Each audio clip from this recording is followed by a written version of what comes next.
Today, the NDP leader has a chance to prove that he didn't sell out Canadian workers for his own pension. Now, he famously promised Canadians that he ripped up his coalition with the Liberals, saying they, quote, were too weak, too selfish, and too beholden to corporate interests to fight for people. Now, Conservatives agree, and Canadians want a carbon tax election. So, will the Prime Minister allow the NDP leader to vote for his own words, or did the PM whip the NDP vote to block a carbon tax election? We're here.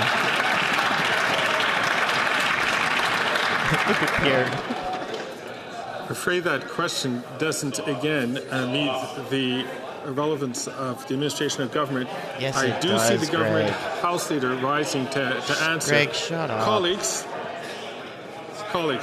couple of things.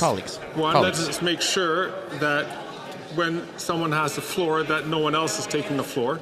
And B, colleagues, I would hate for us to repeat what had gone on Friday. The Honourable Government House Leader. Thank you, Mr. Speaker. As you mentioned, there was actually no question for the government there, but if the member opposite wants to talk about pensions, he could talk about the pension of the leader of the opposition, who, because he's been here for 2 decades, is estimated at being about $2 million, Mr. Speaker. And if he wants to talk about muzzling of members of parliament, he should probably pose the question to the leader of his own party, who doesn't like MPs that don't ask the questions that he wants them to ask. In fact, we see all of them around the outskirts of the Conservative area in this House of Commons. Thank you, Mr. Speaker.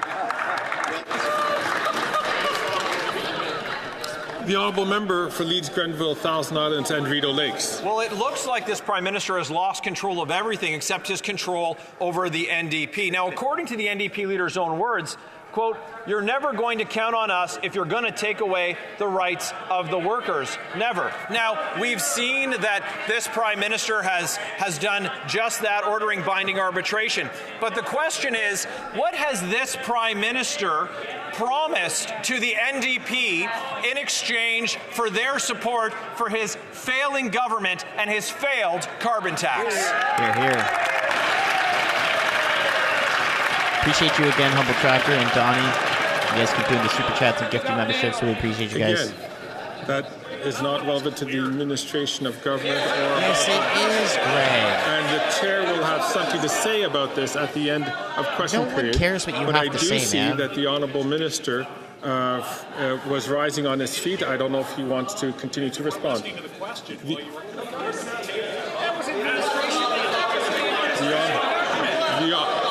I see no minister rising. The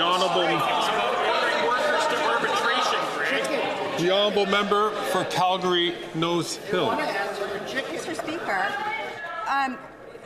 every time that there's a ruling about the government on this issue, there's an absolutely material question, which is the Liberal or the NDP say one thing over and over again, and then come in and support the Liberals. So asking what the Liberals have promised the NDP in favor of their support after time and time again saying all of these things, they keep supporting the government. So what has the government promised the NDP to avoid a carbon tax election? You're